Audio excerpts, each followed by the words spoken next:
Welcome to a new episode of AFSF Star Talks. And let us put our hands together to welcome one of the AFSF India Advisory Committee Directors, Mr. DHANANJAY KULKARNI.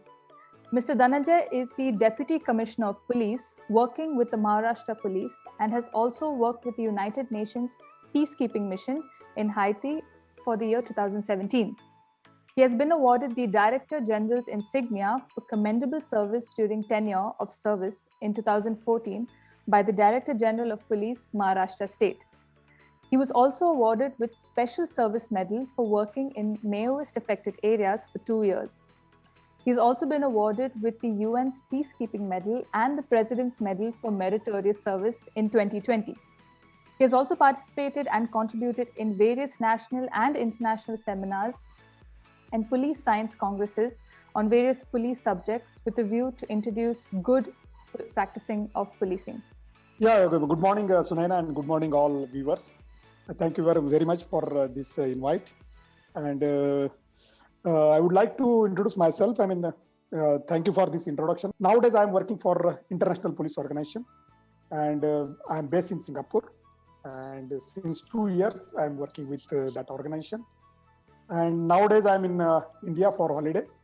And after that, this festive season or this, holiday season, I will go back and join my duty. Getting back to the first question, why did you join the police force in the first place? What was your instinct behind it? Why did you want to join in the first place? If I would like to answer your question in one line, then that would be my attraction towards uniform service, uniform police service or any uniform service. During my childhood, I was wanting to join army or navy. Actually, that was my dream. We grew up, then I changed my motive and my aim. And finally, I joined the police department year 2000. That's very inspiring. And I'm sure that wearing the uniform, the proud logos also made you feel good as in when you started your years, right? Can you tell us a little bit more about your police journey so far? Like, how has your journey been being in this sector? Yeah, actually, as I told, I joined in the year 2000. Prior to that, I was working with another state government department for 2.5 years. That was the sales tax department of Maharashtra government.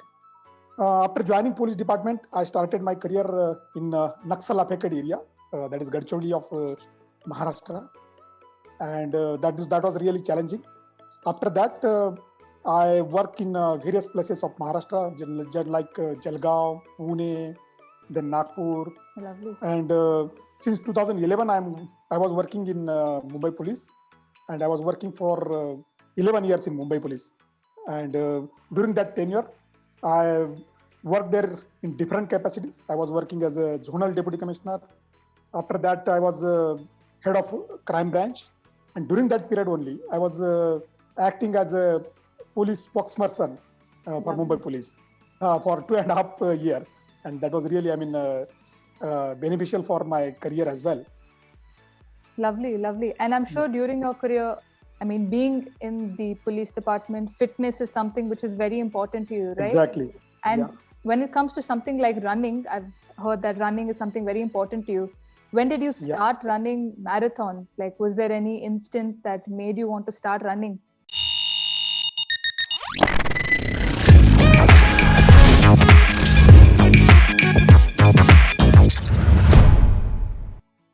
Yeah, actually, being in police department, we need to be, keep our fitness at highest level so that we can face challenges. But joining marathon, that is a very interesting story. And when I was working as a zonal deputy commissioner in Mumbai, at that time we were facing that menace of chain snatching. In the morning, what was happening? Yeah, what was happening in the morning when people, especially women, came out for morning walk. During that time, we were facing challenge that chain snatching gangs were doing that. Crime, and that was very difficult for us to curb because they were using motorbikes. And they were snatching chains while people were walking on the footpath and on road. Yeah. So my commissioner of police was Rakesh Maria. He was very enthusiastic and he was very tasking police commissioner. And he asked us, we have to stop this menace. And said, what happened? Because that crime was happening in the morning. So he asked us to be on the road, to be on the patrol during morning hours. So during that period, we started a morning patrol. And what happened? Because people were doing morning walk. So in that period, to curb this menace, we were also compelled to walk on the street, walk on the roads to chase the criminals. Wow. So that was the thing when we started that running and walking on the street. And since 2012, I joined one group. That was the Shivaji Park Marathon Club was there. I joined that group, and I joined that company, and that was the starting of my marathon career. We can say, yeah. Lovely. Yeah. So that actually, because of a duty that you were put on, you sort of fell in love with another thing, which is running for marathons now. Yeah. And I'm sure running now has been curbed a little bit because of the pandemic, but I'm sure fitness is still a priority for you. And if not fitness, mental health. But how do you maintain your mental and physical health, especially now because of the COVID lockdown? Yeah, actually, since last year, we are facing this problem with the COVID lockdown and COVID problems.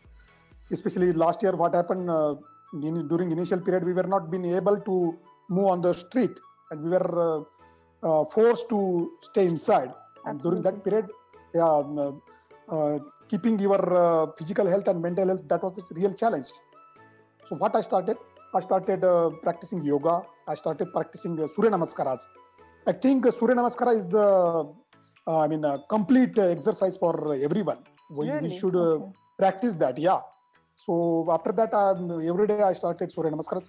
I do at least 21 Surya Namaskaras every day. That is the secret of my fitness and my mental health, which I'm being able to keep during these lockdowns. So practicing yoga and Surya Namaskara, I think that is the combination of two practices that is really very important for us. That's a very good point. And I think we all should learn how to adapt new ways to keeping ourselves mentally fit. But how do you sort of cope with the mental aspect? I'm sure like lockdown isn't mentally easy for everyone. What do you do to maintain your mental health? Exactly. As I told, I'm practicing yoga. And during that, that is really helping us. But throughout the day, I am talking to my colleagues, talking to my family and friends on the video calls, and that will really help us to keep in connection with the others, and that really help us to keep your psychological condition better. Otherwise that is very difficult. Solitude is not actually. That is not the human tendency, because human being is a social animal and we need to be in contact with each other. Absolutely. And that's the, So we have to take the advantage of this technology, as we are talking in Zoom meeting. And nowadays we are working from home and we are using this different platforms, WebEx and Zoom meeting and all the other platforms for working. And that really helps us. So true. And very good point also you've stated about how we've adapted to different platforms of sort of reaching out. Now, when it comes to like sending out a message, what message would you give to the younger generation if you had a choice?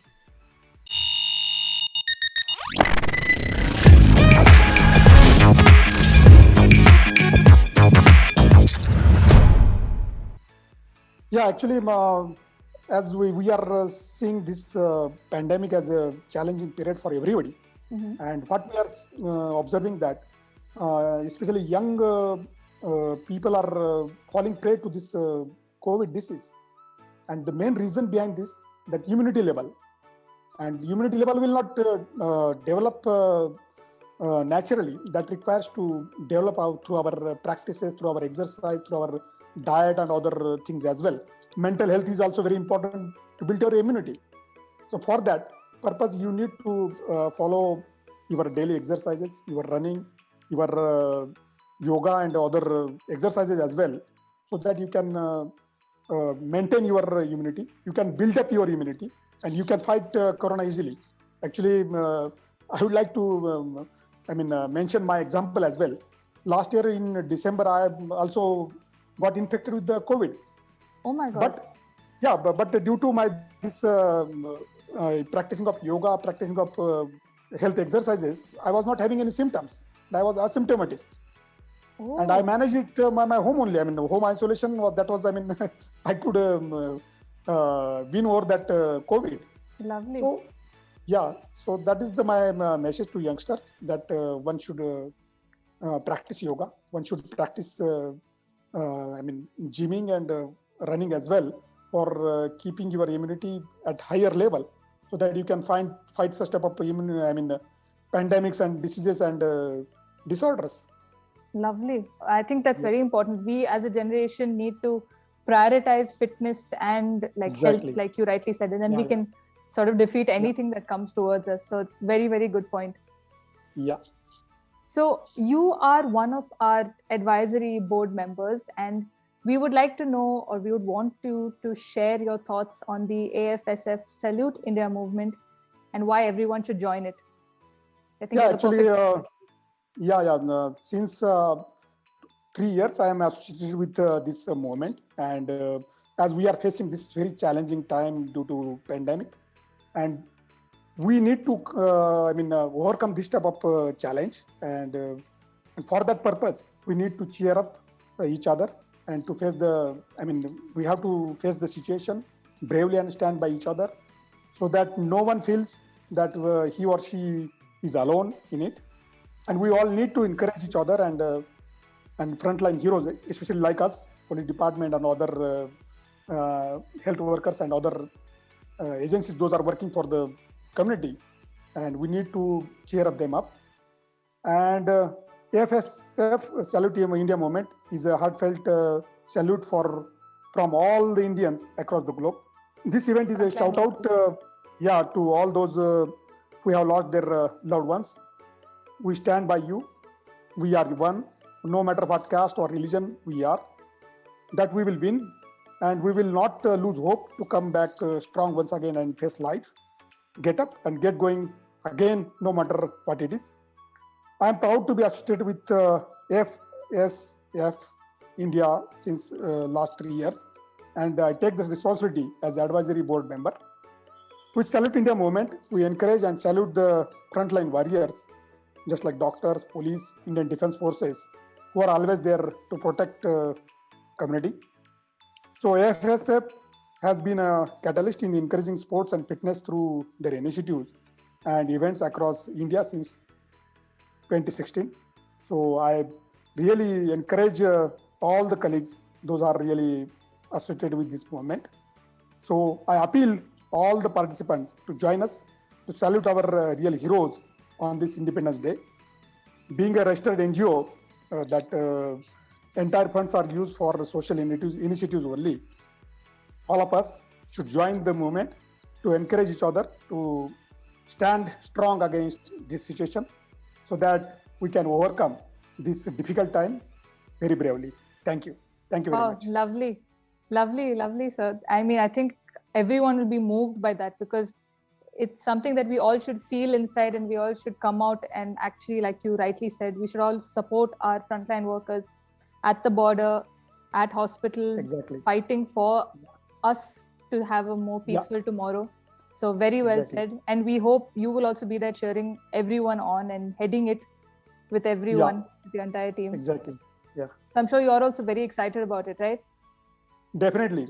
And I am really, looking forward to joining everybody, coming together for this cause. And thank you very much for this invite.